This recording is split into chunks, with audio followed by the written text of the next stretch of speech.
My Suara FM. Assalamualaikum dan selamat petang. Kita kembali lagi seperti biasa jam 2 hingga 3 petang. Dia terlewat 15 minit kan. Adalah slot tetap kita, slot buka buku di My Suara FM. Dan kali ini untuk semua pendengar My Suara FM, kita akan berbicara tentang buku-buku terbaru di pasaran. Dan yang paling bagusnya, ini buku yang di tangan saya ini adalah buku yang mahasiswa baru dan telah 2 kali dicetak, saya dimaklumkan. Jadi ini satu perkembangan yang menarik dalam masa tidak sampai sebulan. Dan buku ini satu buku pengalaman yang jarang-jarang ada di kalangan rakyat Malaysia. Dan saya kira ini satu buku yang menarik jika anda tengok di promosi kami di Facebook, iaitu tajuknya Laki Aku Nego, Kau Peduli Apa? Itulah tajuknya. Tajuk pun dah agak ganas, iaitu yang tulis oleh Dr. Haya Bilal, diterbitkan oleh Putih Press.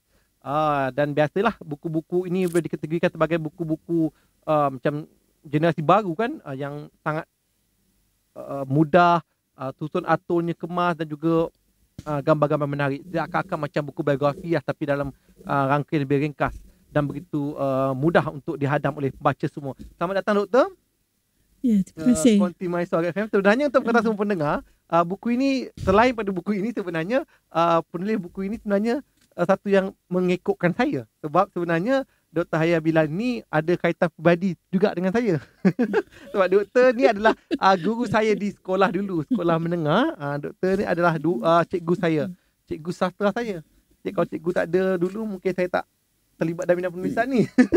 Jadi terima kasih kepada cikgu saya. Jadi tapi ini bukan kroni ya, sebab ini memang dipilih oleh penerbitnya Putih Press dan dia beritahu saya akan menemu bual Dr. Haya Bilal dan saya pun terkejut. Sebabnya penulis ini adalah cikgu saya sendiri. Dan untuk pengantar cikgu juga sebenarnya dan semua pendengar My Suara FM, dalam ramai-ramai kenalan kita, kadang-kadang hari ini orang berkulit hitam atau nego ni bukanlah satu yang asing di Malaysia kan. Kalau cikgu doktor ingat bahawa di mana-mana kita boleh menemui sekarang. Dan bahkan kalau kita tengok semenjak ini selalu ada stigma negatif dalam menanggapi mereka yang nego ataupun yang dikatakan sebagai berkulit hitam. Dan dalam kenalan saya ada 2 sebenarnya yang berkahwin dengan orang asli dalam kategori nego ni, iaitu doktor sendiri dan juga rakan media saya, iaitu Kak Dahlia Ismail. Jadi tapi bila saya dah kenal, saya dah tahulah banyak titik baik, tapi mungkin orang luar tak mengenali. Jadi kita akan berbicara tentang buku ini, Laki Aku Nego, Kau Peduli Apa, yang diterbitkan oleh Putih Press. Jadi pertama-tamanya doktor, bila saya tengok buku ni, saya ni bertuah dah baca awal sebenarnya. Cuma bila tengok persembahan ni, saya rasa sangat menarik sebabnya dibuat dalam keadaan yang susut atau yang mudah dan ada gambar-gambarnya kan.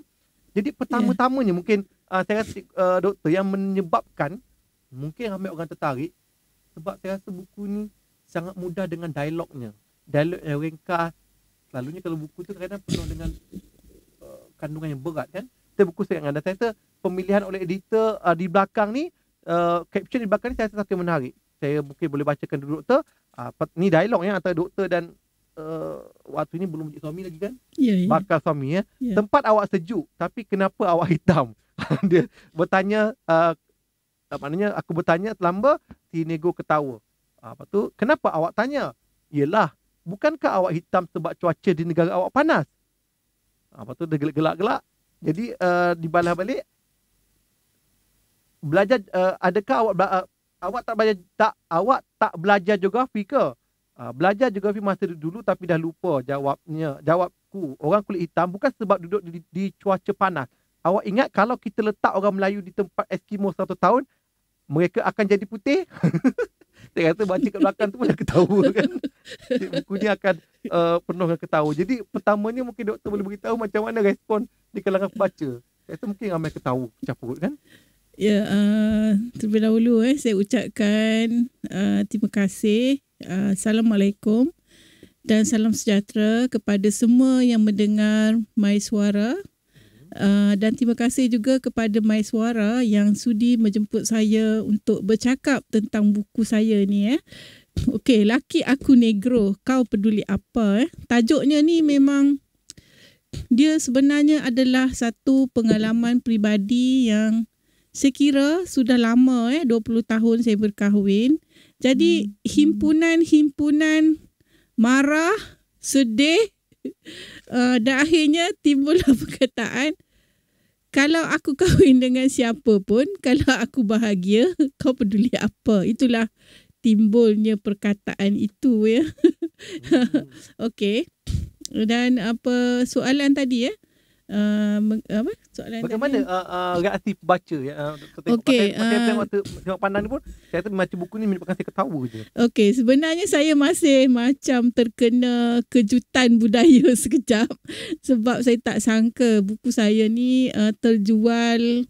Cetakan pertama 2000 sudah habis dalam masa seminggu dan sekarang cetakan kedua tidak sangka yang rakyat Malaysia ni suka membaca sebenarnya, tetapi kena ada buku-buku yang menarik lah. Jadi feedback yang saya dapat dari pembaca-pembaca saya lah yang membeli buku saya, dari kalangan guru-guru, kawan lama, kenalan, entahlah siapa lagi, mereka sangat teruja dengan buku saya ni. Saya bukan promosi buku tapi saya nak ceritakan dalam buku ni pengalaman yang mahal yang saya rasa tak ada orang akan alami apa yang saya alami.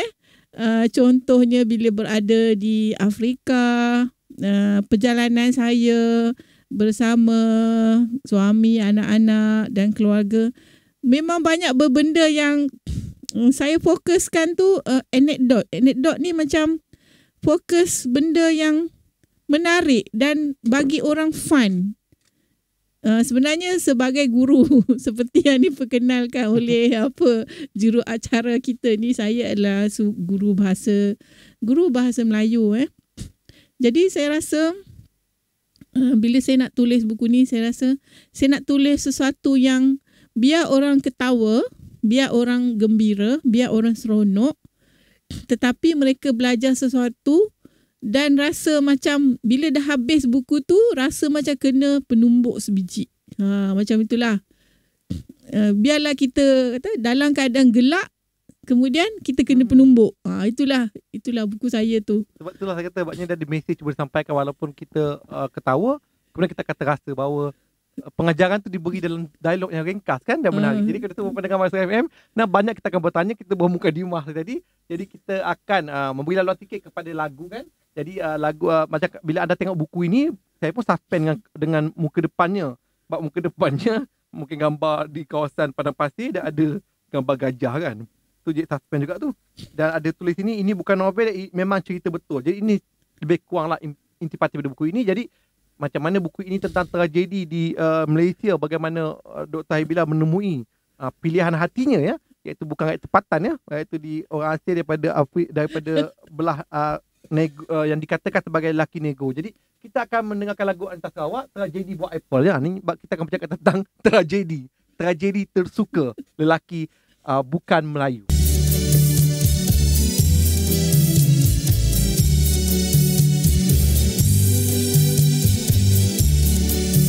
Okey, kita kembali lagi dengan Dr. Haya Bilal dan ini antara bab-bab terawal dalam buku ini tentang tu bab 1 kan, berkenalan. Jadi ini yang saya rasa permulaan lah. Kalau tak ada kerana permulaan ni, maka tak adalah buku Laki Aku Nego, sebabnya tak adalah perkahwinan kan. Jadi Dr. Haya menceritakan dalam bab-bab awal tentang perkahwinannya, macam mana beliau tu saya suka dengan dia punya satu bab tu tulis jatuh tersuka kan. Itulah.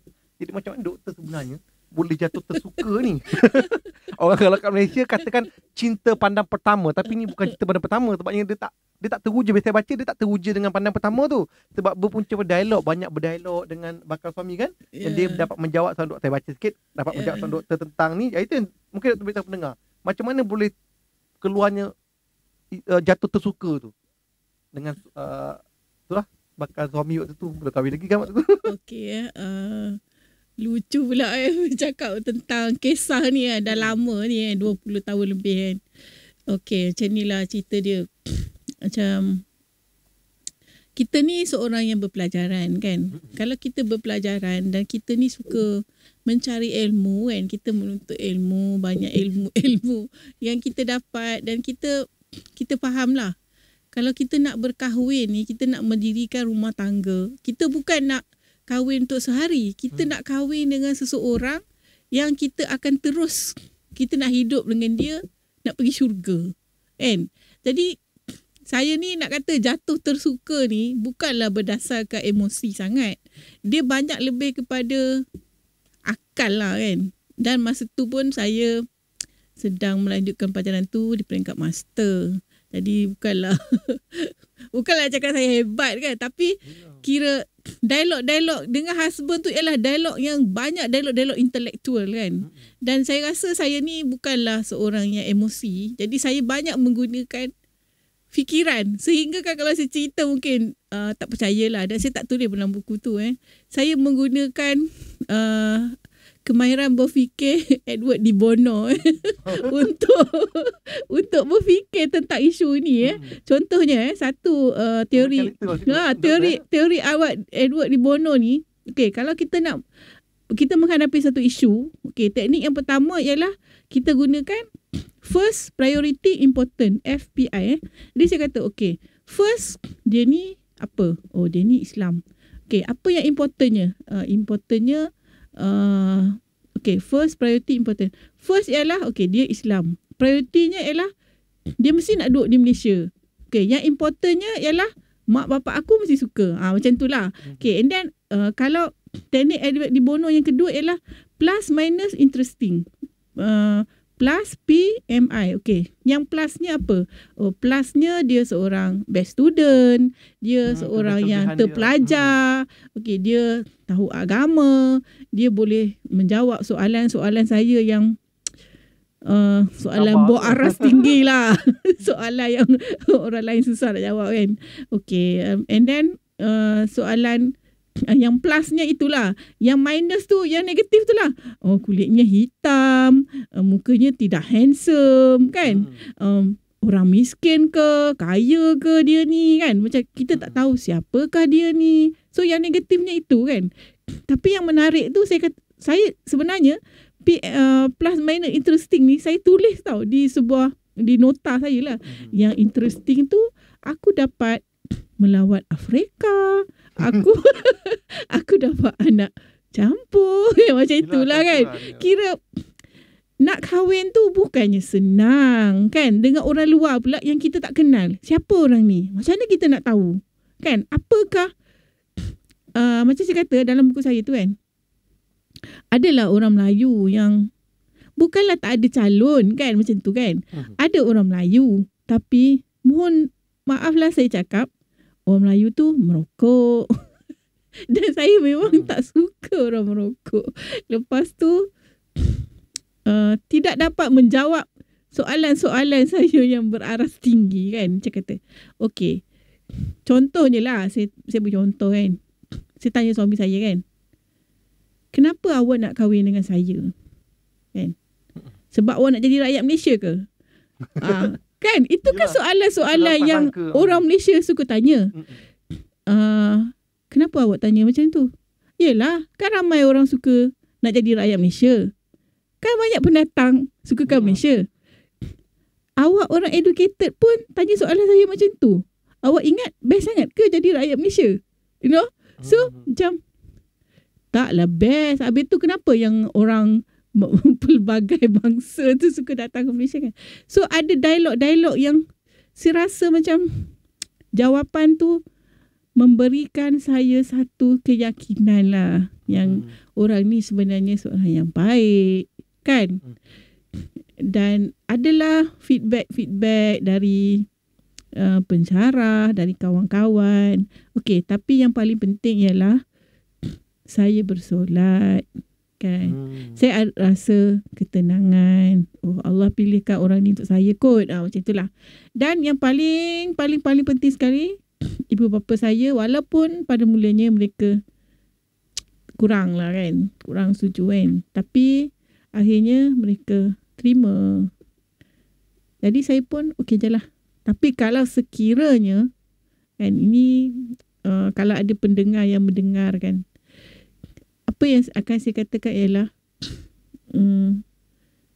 kita boleh cari suami tetapi kita tak boleh cari ibu bapa. So kalau ibu bapa kita kata no, okeylah, tak apalah. Kan, terima je lah. Kan? Mungkin ada jodoh dengan orang lain kan. Jadi bagus juga tu kita letakkan prioriti kita pada Iwap pun juga. Sebab tu kena guna Edward Di Bono. First priority and important. Kan? Itulah maknanya ada juga cara kita kena, walaupun perkahwinan tu benda bersifat peribadi, tapi kita perlu bersikap objektif dan analytical kan, macam doktor katakan. Ya. Dalam perkahwinan supaya perkahwinan ni bukan benda sehari dua.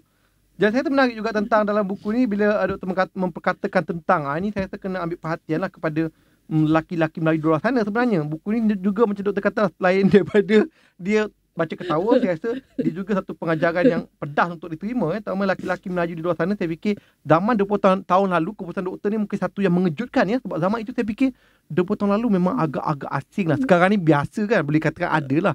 Bahkan jadi berita di berbelas serembar, banyak orang berkulit hitam ni berkasih-kasihan dengan orang tempatan, jadi isu kan. Tentang lelaki Melayu tak laku baru jadi isu saya ingat dalam tahun 2 ini. Sedangkan 20 tahun dulu mungkinlah tak jadi isu lah. Sebab kata satu orang je kot yang 20 tahun lalu. Jadi kepada lelaki Melayu ni tu yang dalam buku ini Dr. Haya ada mengatakan tentang bila keluarga bukan tak menyukai, macam tak begitu senang pada asalnya kan. Jadi keluarga menjangkan tak cukup lelaki Melayu kat sini ke. Tapi saya punya pandangan saya menarik sekali tentang lelaki tu sebelum kejadian ni pun ada pinangan pertama daripada lelaki Melayu juga kan untuk doktor. Tapi doktor mengatakan tentang bagaimana tak suka memokok, solat dan mengaji sebagainya Quran kan. Itu yang saya rasa orang lelaki Melayu kena ambil pengajaran lah. Bahawa bukan sebabnya orang tak suka lelaki Melayu sebab dia Melayu atau nakkan perbezaan, tapi kadang-kadang kala kualiti lelaki Melayu kita boleh raguin lah semenjak ni kan.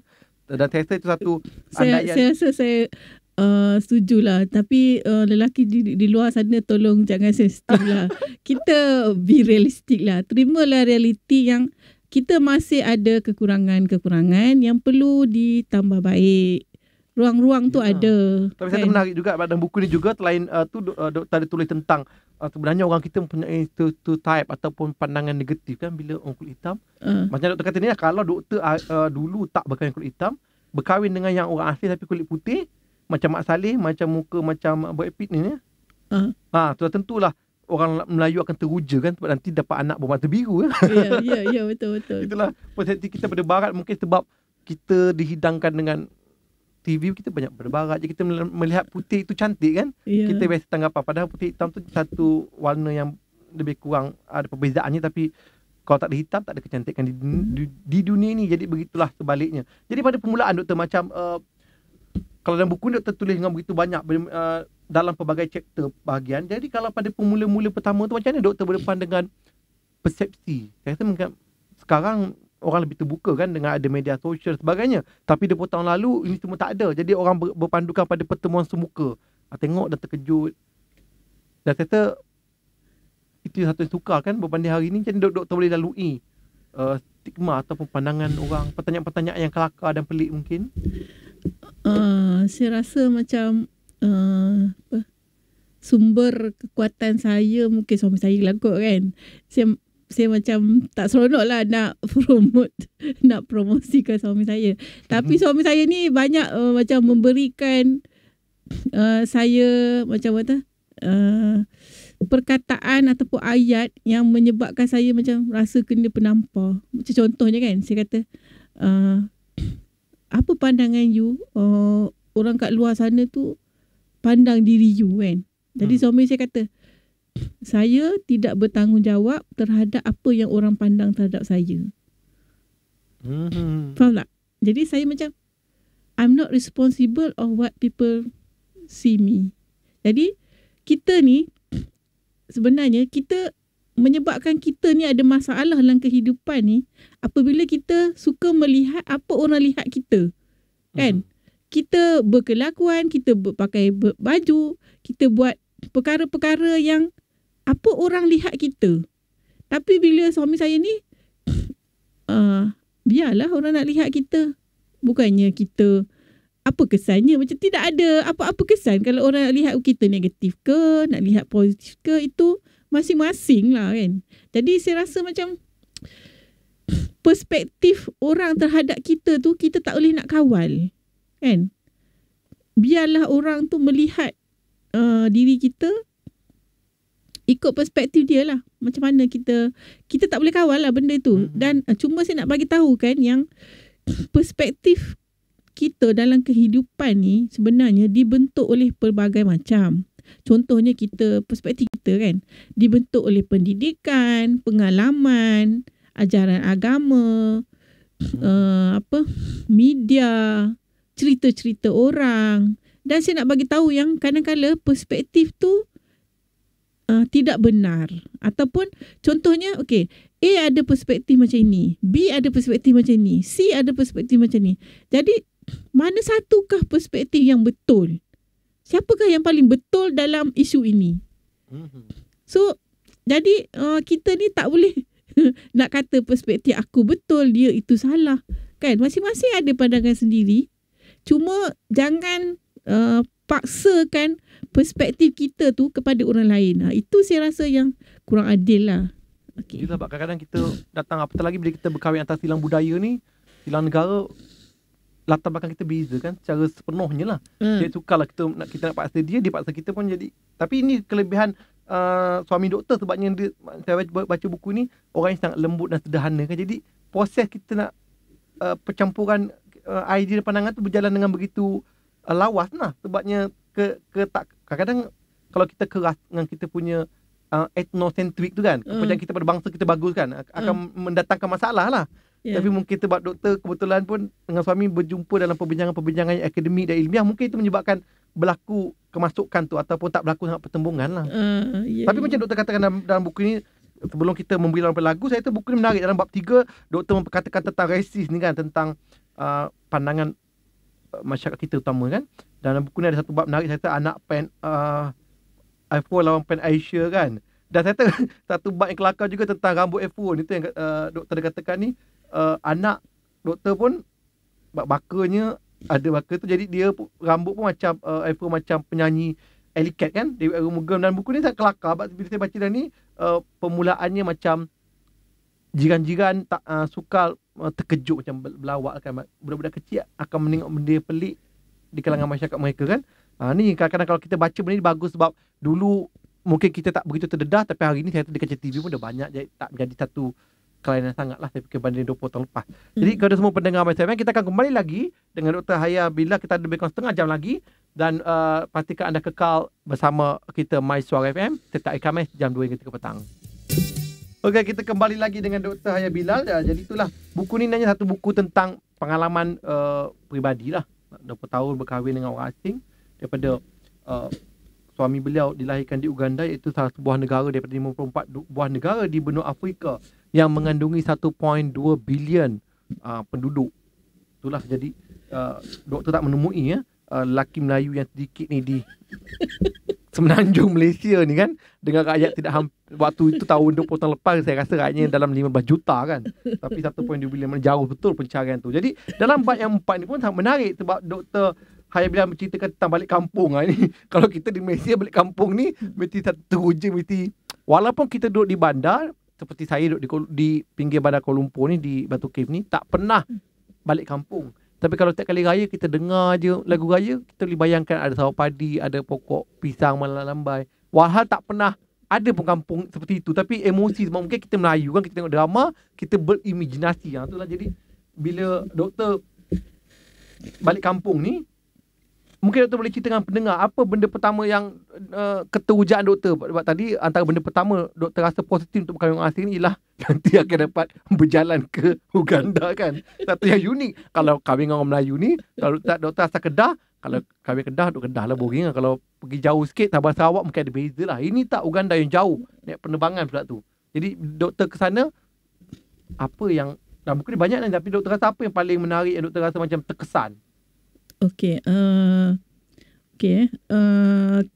Saya dah kahwin beberapa tahun baru boleh balik kampung tu sebab kos ni agak tinggi lah sebab tiketnya lagi dengan nak tempat tinggal, makan dan pengangkutan semua Jadi dalam buku saya ni saya ceritakan ada beberapa anekdot yang lucukan lah, yang melucukan lah bagi orang yang Malaysia yang tak pernah pergi ke Afrika kan. Saya ni banyak pergi ke luar negara juga kan, ke Australia, banyaklah tempat lain lah yang moden-moden lah. Jadi kita tak boleh nak bayangkan kita pergi ke Afrika kan. Okay.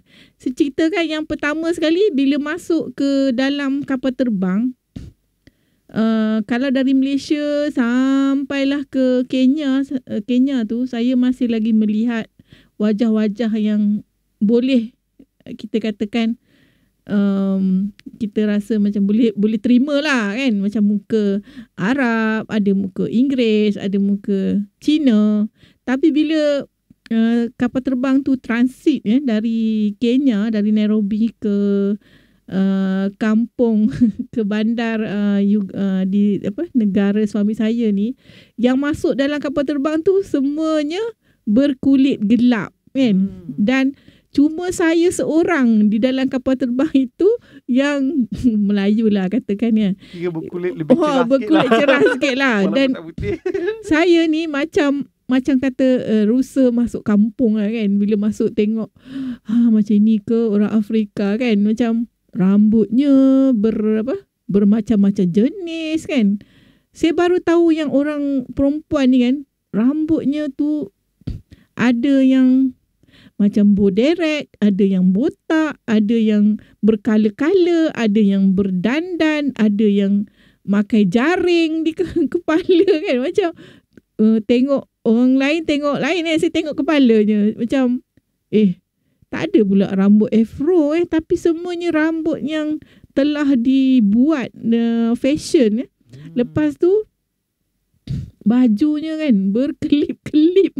Okay. Lepas tu bila sampai je di lapangan terbang tu di NTB, keluar je dari tempat lapangan terbang tu, saya dijemput oleh bapa mertua saya, keluarga bapa mertua.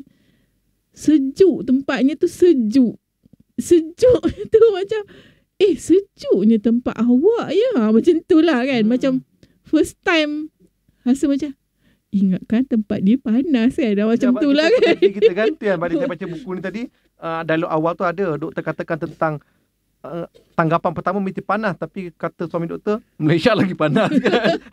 Saya pun ingat begitu. Sebab kita tak pernah sampai. Kita lihat negara mereka yang kita biasa tengok macam suasana safari yang padang luas terbentang tu kan, tak ada pokok-pokok besar kan. Anggapan itu sebenarnya sejuk. Itulah kita punya anggapan mestilah panas, sebab pada anggapan kita sebab kepanasan menyebabkan pokok tak tumbuh. Tapi rupanya doktor terangkan tadi bahawa sebabnya tanah mereka tinggi kan.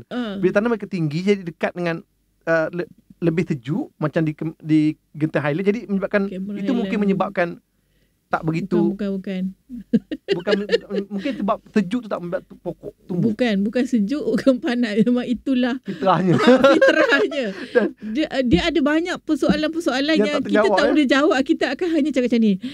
Subhanallah. Macam tu je lah. Tapi persoalan tu boleh dijawab juga sebab dalam bab belakang tu ada satu, kita akan cakap tentang bab belakang tu, yang tentang buku ni bukan sekadar buku tentang perjalanan kisah hidup, juga ada pemikiran di bab-bab yang tak belakang tu. Tapi sebenarnya untuk mengetahui semua pendengar-pendengar MySoFM, buku ini juga mengandungi banyak gambar. Sebenarnya Dr. Haya letakkan gambar supaya kita tak payah pening kepala nak berimajinasi ya. Tu ada rumah gambar, rumah tanah liat dari selut kan dan sebagainya. Cuma sayangnya gambar-gambar kebanyakannya hitam putih kan. Ini masalah buku ini berwarna. Saya kata kalau berwarna dia akan jadi lebih menarik sebab kita boleh membayangkan. Dan juga menarik dalam buku ini juga, saya baca dalam bab awal tadi ada doktor ceritakan tentang makanan orang di sebelah sana. Antaranya pisang lenyek. Jadi pisang lenyek ni satu benda kelakar pada awal tadi. Jadi dalam buku ni juga ada disiapkan resepi pisang lenyek original. Jadi kalau kat Malaysia anda membaca buku ni, sebenarnya bukan saja memahami, anda juga boleh sebenarnya mencuba resepi ni. Ini yang unik ini. Mana anda tak perlu nak macam kata doktor tadi, kalau kelebihan tu janganlah anda nak berkahwin dengan orang Afrika semata-mata untuk merasai pisang lenyek, sebab dalam buku ini, dalam muka surat 40 ada resepinya. Jadi anda boleh lihat. Ini memang betul-betul kisah yang menarik kan. Jadi doktor, kalau kita lihat juga dalam buku ini, doktor banyak pergi ke negara sana. Tadi pada bab awal doktor menceritakan tentang bagaimana persepsi kita di Malaysia. Bila doktor pergi ke negara suami pula, bagaimana respon mereka kepada doktor. Biasa tengok orang kulit hitam pada mereka mungkin hitam itu menawan. Macam kata satu jenama merokok yang terkenal dulu kan. Sekarang tengok bukan hitam ni, bukan putih juga, sawo matang mungkin tengah. Jadi macam mana persepsi mereka pada doktor ni yang doktor tulis dalam buku ni? Okey, saya rasa Penerimaan dari lah. segi sangat kelakar persepsi ni, apa yang saya nak katakan, sebenarnya dia orang tu tak kisah pun dengan saya. Mereka tak ada pandangan-pandangan seperti Tak kita ada, saya tak pandangan ada Melayu pun. eh. Saya pun heran, saya rasa tak ada ke orang pandang aku ni, biarlah aku perasan sikit kan, perasan putih kan. Tapi tak adalah orang pandang saya kan macam biasa je kan.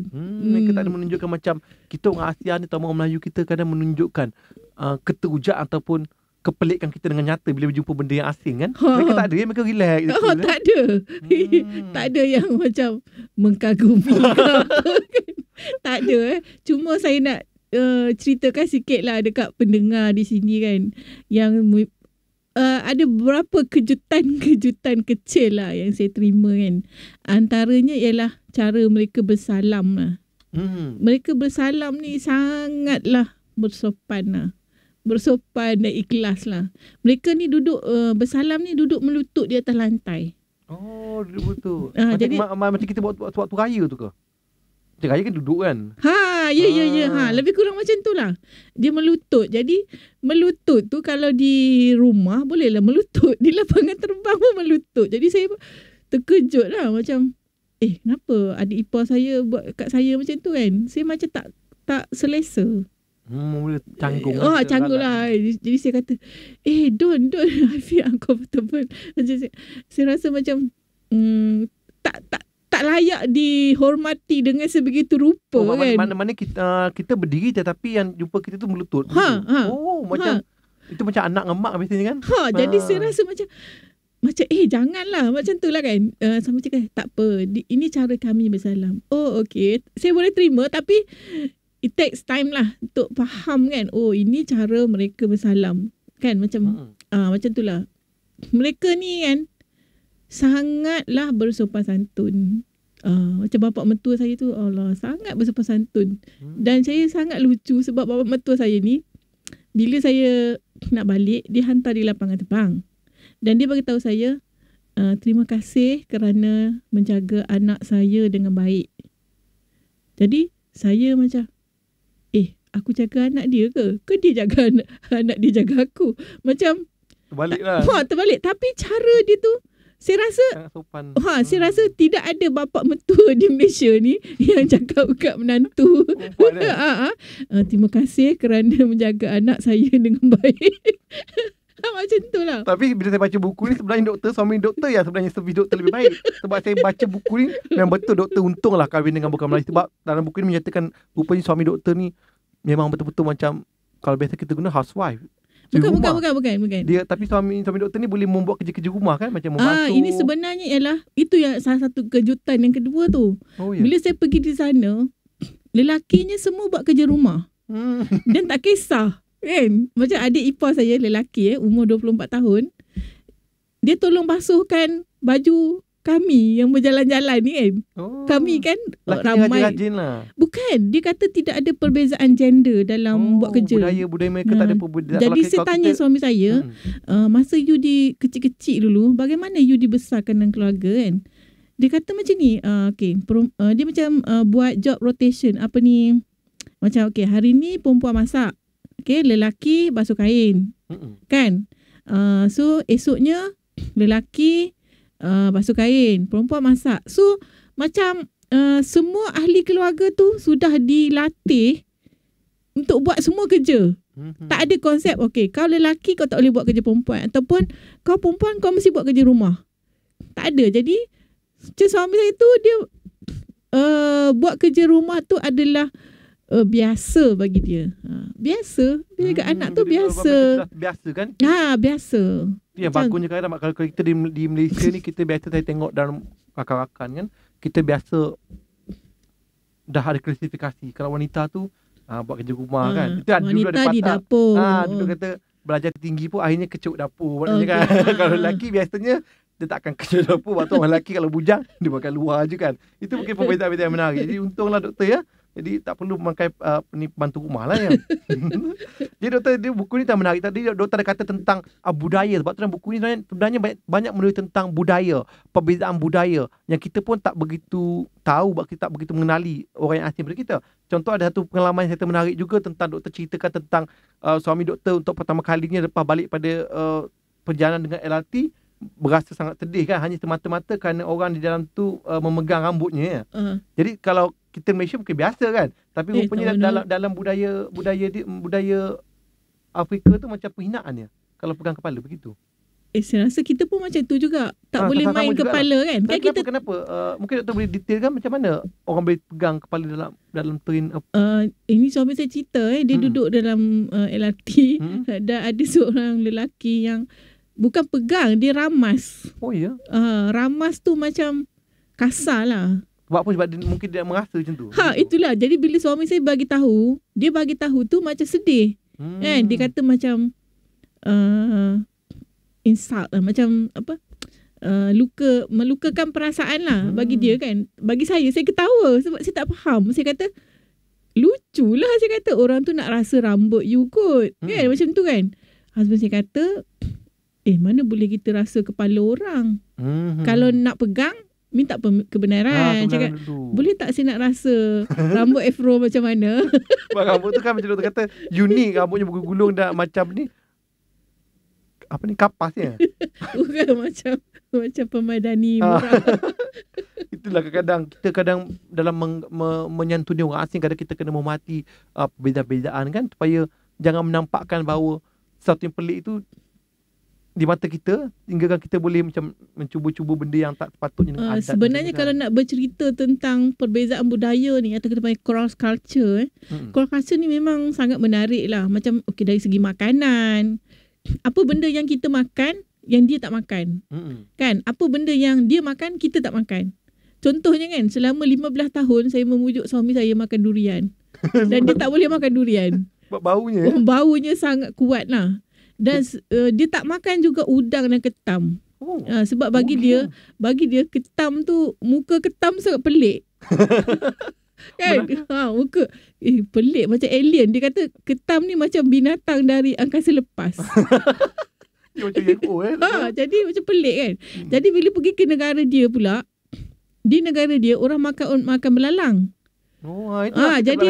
Jadi kan bila saudara dia lah kan sediakan bawang goreng, belalang goreng bersama bawang, kira makanan yang special lah. Sebab belalang ni mahal kan. Betul-betul. Jadi bila dia bawa, kira bila dia tahu kan, ni sebenarnya bapa saudara suami saya, bila dia tahu yang kami ni datang punya jauh dari Malaysia ni kan, dia berjalan sejauh 7 kilometer bawa belalang goreng baru masak. Macam udang, macam kuih talai lah. Jadi kan bila dia bawa tu dalam plastik, beg plastik yang panas lagi tau, banyak dalam tu kan, seolah macam udang besar goreng macam tu lah kan. Jadi bila dia bawa tu so special kan, tapi saya tengok belalang tu tak sampai hati kan. Suami saya kata, rasalah saya cuma mampu ketawa. Kadang-kadang kita susah buat benda yang asing pada kita kan. Bagaimana kita nak mencubanya kan. Kalau banyak benda yang cross culture ni sangat melucu kan. Kadang-kadang di Malaysia pun ada cross culture juga. Contoh saya tengok kadang orang Malaysia ni ada sebahagian yang makan belalang dipanggil udang darat kan. Yang ulat di pokok kelapa tu kan. Tapi kita, walaupun itu bukan satu budaya yang asing sangat. Itu memang budaya kita juga dia makan. Tapi kita tak apa hati yang menengok nak makan. Tak, sebenarnya perbezaan budaya itu satu benda yang sangat menarik untuk diterokai lah. Saya bagi contoh lagi satu. Suami saya ni, dia makan laksa. Sebab dia pertama kali makan laksa. So, dia tak tahu yang makan laksa tu bersama kuahnya. Dia makan laksa tu dengan sayur-sayuran saja. Macam spaghetti tu buat tanpa ada kuah. Tak ada kuah. Jadi jadi kan macam susah dia nak telan kan. Jadi bila saya tanya dia, sedap ke laksa? Sedap, tapi susah nak telan. Jadi saya kata ke dia, macam mana you makan laksa? Tu apa? Laksa dengan dia punya sayur-sayur tu. Lah, kenapa you tak bubur kuah? Ada ke kuahnya? Adalah kan. Jadi saya baru faham yang Sebab benda tu dia tak register tau, tak terdaftar dalam otak dia. Jadi benda dia baru kan. jadi dia tak tahu. Kita kena tunjukkan dia ini makan ini makan ini, baru dia faham kan. Sebab tu saya cerita dalam buku saya tu, kawan saya ni ada kahwin dengan Mak Saleh kan. Dia makan sate dengan lidinya sekali. Sebab dia tak tahu kata lidi tu kena cabut. Dia ingatkan lidi tu tulang ayam. Memang lucu lah kan.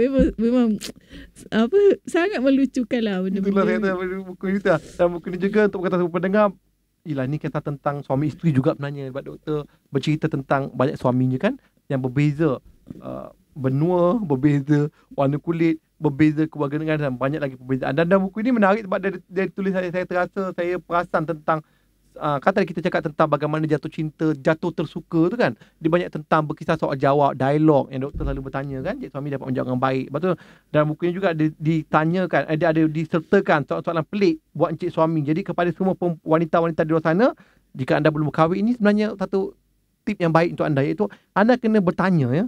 Jangan mengenali suami anda hanya semata-mata dengan tengok wayang, makan-makan tanpa ada dialog. Sebab dialog tu satu ilmu tu kadang muncul berdialog. Bagaimana Socrates dulu dan Plato dulu berkatakan kan. Bagaimana dialog tu nanya Plato tu baik untuk kita dapat mengenali kan pemikiran seorang kan. Itu antara soalan menarik ni. Nah bagus soalan di sini. Contoh soalan dia ialah, kenapa negara awak miskin? Ini memang soalan kadang-kadang bernada resis ni. Bagaimana adab kalau kematian? Kan? Mengapa negara awak belum ada McD dan KFC? Ini soalan mencabar ni. 20 tahun lepas lagi mencabar. Kalau sekarang dia kau mencabar sikit. Betulkan negara awak ada wadu? Wudu jenis. Yang sihir tu, ahli sihir. Kenapa negara awak ada macam-macam suku kaum? Bagaimana Islam mula masuk ke negara awak? Kenapa jarang-jarang sangat nampak orang isap rokok? Bagus ni. Kenapa HIV banyak di negara anda? Ni bagus. Mana kita bertanya kan supaya kita tahu kan, dia boleh jawab. Sebenarnya yang saya share tu sikit je. Sikit banyak kan? Saya setiap hari saya bertanya tau. Sebab saya rasa macam suami saya ni macam sumber gudang ilmu. Saya suka discuss lah, intellectual discussion lah. Dan satu soalan ni menarik juga saya fikir, tapi soalan ni dah banyak kat Malaysia kan. Mengapa pemimpin di Afrika sangat terkenal dengan korupsi? Ini bahaya sekarang tanya soalan begitu ya. Dan untuk mengatakan semua pendengar juga, tadi kami ada berbual sebelum waktu lagu diperdengarkan kan. Untuk mengatakan anda semua, negara Afrika ni juga menggunakan doktor bahasa Inggeris sebagai bahasa rasmi. Jadi pada pandangan doktor bagaimana? Walaupun guna bahasa Inggeris, kemajuannya tak adakah lebih baik pada Malaysia? Tak, yang memajukan sebuah bangsa tu bukan bahasa Inggerisnya. Saya rasa yang pertama mesti ada pemimpin lah. Pemimpin yang bagus. Kita kena ada pengikut yang bagus juga, rakyat yang bagus. Dan kita kena ada sistem lah. Kalau kita nak memajukan sebuah negara tu, kita kena ada sistem yang baik. Sistem pendidikan, sistem berfikir, sistem menggalakkan manusia mencipta, sistem mengajak manusia belajar. Sistem-sistem ni kita kena betulkan lah dalam masyarakat kita. Barulah kita boleh melahirkan sebuah negara maju lah. Sebenarnya apa beza negara maju dan tak maju tu bukanlah bahasa yang digunakan. Tetapi saya rasa itulah, sistem tu kena betulkan. Sebenarnya saya tanya soalan tu sebab saya nak menunjukkan bahawa sebenarnya DLP tu yang kontroversi hari ni patut dipikirkan semula kan. Maknanya pengajar bahasa Inggeris tu bukan penentu kemajuan satu buah negara tu kan. Dan untuk kata semua pendengar Maestro FM, bab takhir ni saya sebab yang akan mengajak anda kita berfikir sikit. Bertajuk deep ni tentang pemikiran sikit. Berbanding bab tak awal tadi banyak tentang gelak ketawa walaupun rasa ditampar kan. Bab deep ni tentang pemikiran. Doktor ada ceritakan tentang bagaimana pandangannya kepada Afrika tu. Saya baca pun macam logik juga. Tapi manakala saya pun bukan pakar geografi. Macam dikata tentang kenapa negara tu besar dan banyak haiwan-haiwan kan. Banyak haiwan kan. Banyak haiwan rusa. Bukan rusa. Zirafah kan. Katanya ni logiknya katanya mungkin dulu Nabi Nuh terdampar di situ kan. Jadi apa dan tujuan apa yang doktor cuba sampaikan tentang yang mungkin menyebabkan kita tengok Afrika tu dalam benak pemikiran kita dengan falsafah yang lebih bermakna lah. Okey, dia macam ni macam bila saya pergi ke Kenya, Kenya ialah negara jiran kepada Uganda, itu negara suami. Untuk sampai ke Kenya ni kami naik bas selama 12 jam lah ya. Naik pada waktu pagi ni dan kita sampai sana petang lebih kurang 700 kilometer. Jadi bila saya sampai di Kenya ni seperti yang saya tonton dalam National Geographic lah. Kenya ni adalah sebuah negara yang banyak boleh kita lihat binatang liar lah. Seperti macam National Geographic lah. Jadi kebetulan pula bira saya itu adik ipar saya, isteri kepada adik ipar saya, dia ni bekerja, dia pernah bekerja dengan agensi pelancongan, Kementerian Pelancongan Kenya. Tadi kami banyak berbincang lah pasal binatang, pasal kalau kita tengok dalam rancangan National Geographic ni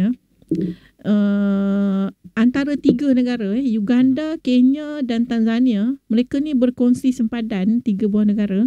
Dan binatang-binatang liar yang berjuta-juta ekor yang kita lihat dalam National Geographic tu kan, seperti gajah, badak sumbu, apalah binatang yang berjuta-juta ni, bila musim kemarau mereka ni akan berhijrah berhijrah dari satu negara ke satu negara.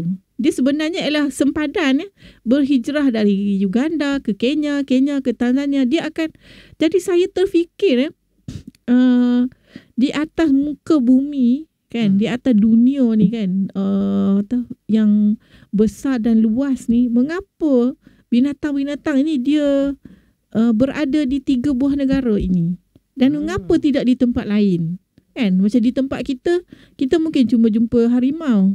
Banyak berjumpa doktor. Tapi kalau di 3 negara ni kita akan jumpa pelbagai jenis kan, binatang, burung, haiwan segala jenis kan. Jadi saya terfikir mana datang semua binatang ni kan. Jadi bila kita balik kepada kisah Nabi Nuh kan, Nabi Nuh ni diperintahkan oleh Allah untuk membawa binatang berpasangan-pasangan kan, dalam bahteranya tu kan. Jadi kalau dalam Quran tu dia ceritakan yang bahtera tu tersadai di Bukit Judi kan.